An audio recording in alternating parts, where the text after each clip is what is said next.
What's up, guys? Welcome back to the channel. Welcome back to the Buccaneer Zone for a daily update where we're going to talk about, I think, Allegri kind of calling out Chiesa a little bit in public, maybe throwing him under the bus because Chiesa had no real opportunity to respond. But I think we can all say this is heading towards a breakup if Allegri is the coach next season. And it's a big debate, because I've seen a big part of the fan base saying, okay, Chiesa's just not good enough, get him out.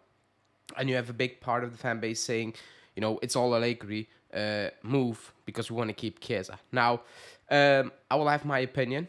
I think it's going to be more balanced than one side. I will pick maybe a side, but that's not really up to Chiesa. But before we do that, like the video. Let's get to 100 likes on this video. Should be easy.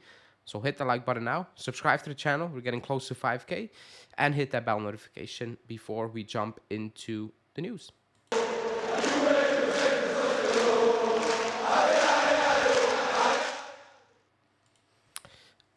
Everybody knows the Chiesa situation with the contract. It's the media saying he wants a lot of money. The other part of the media saying it's not really about the money. It's more about the coaching, blah, blah, blah.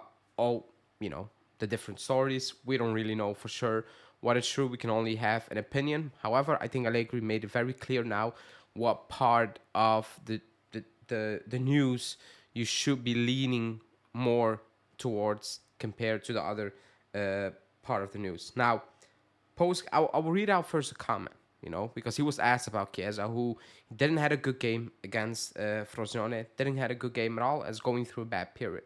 He said, in football, you can't take a position and remain static. According to him, he feels more comfortable on the wing, but he stays more distant from the action on that side. Then he said, he played as a false nine, or he started as a false nine, which is already a mistake to begin with. He said, then I moved him to the wing, and, that's what he prefers. However, I will repeat it again.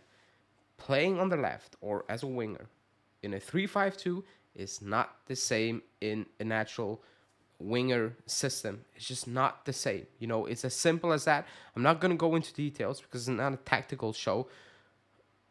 But everybody who has played a little bit of football knows it's not the same thing for so many reasons. Just also because of the players you're linking up with. It's just not the same. So he can say, I moved him to the wing. It's not the same. It's not the same. That's one.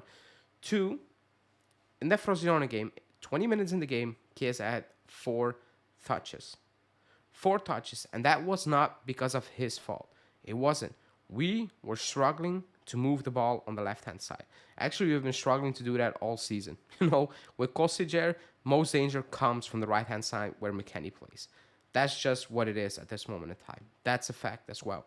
Now, when he said, according to him, I was like, that's a little shout because he's basically, I think he knows what the situation is. I think he knows what is happening behind closed doors, or like the news reports. He reads them saying that Chiesa is not convinced about the coaching and all those things. And that's why he said, according to him, he says that's his best position. So, hey, I moved him to the left and he still wasn't good. And actually, Chiesa wasn't good. Remember a couple of months ago when he had 6 GA and people were saying Chiesa's having a good season? I was saying he's not having a good season.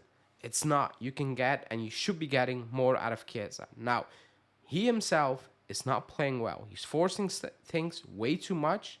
He looks extremely frustrating with himself, with everything, with the team. I don't know.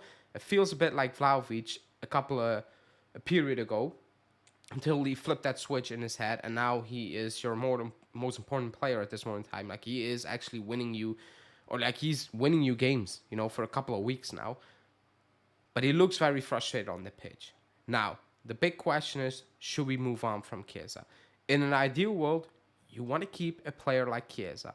I know the contract situation, but you want to keep a player like Chiesa. The way it's all being set up, it feels like it's being set up as he's not good enough anyway. Look at him. He's not playing well.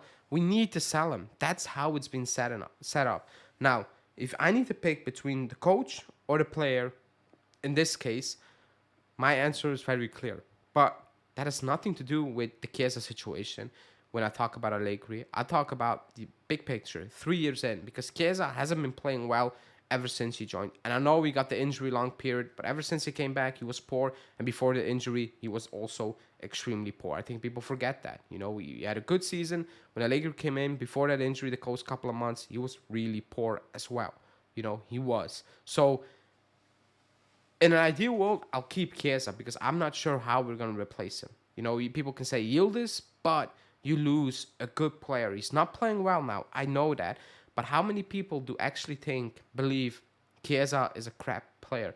Not world class. I've never said he was world class. He's not world class now. He wasn't world class after the Euros as well. Let's make that clear because were ridiculous statements that were being made. He never was that. So that's not me saying that. However, when you look at it, like, just look at the eye test. Do you think Chiesa looks comfortable on the pitch? Do you watch Chiesa and you're like, you know what? That's a player enjoying himself, up there. It's not. It really is not. And that statement for me is very clear. When he said, according to him,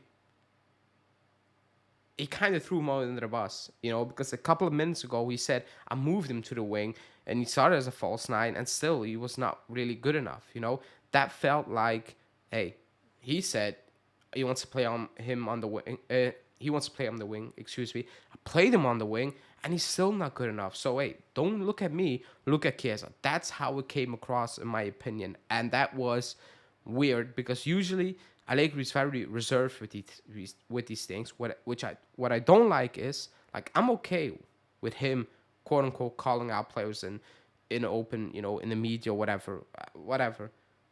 But he always does that for players that should be the very good players. And when players he likes are stinking it out, he never calls them out. He actually protects them at time.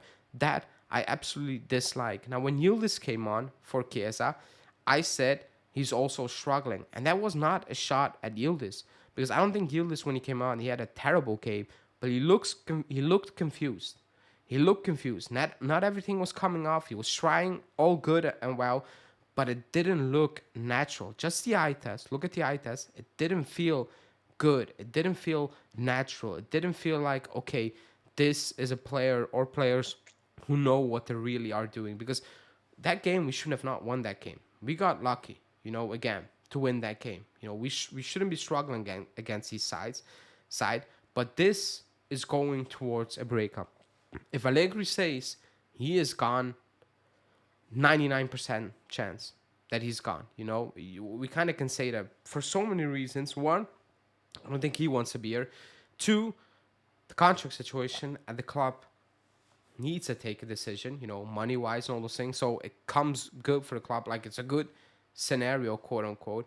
But I think it's very clear this is not it. This is just not working. Is it going to work in the future? Probably not, because I don't see a way out of it. These two together. I think, again, I'll keep saying it, the formation doesn't suit certain players. And the players it doesn't suit should be the good players.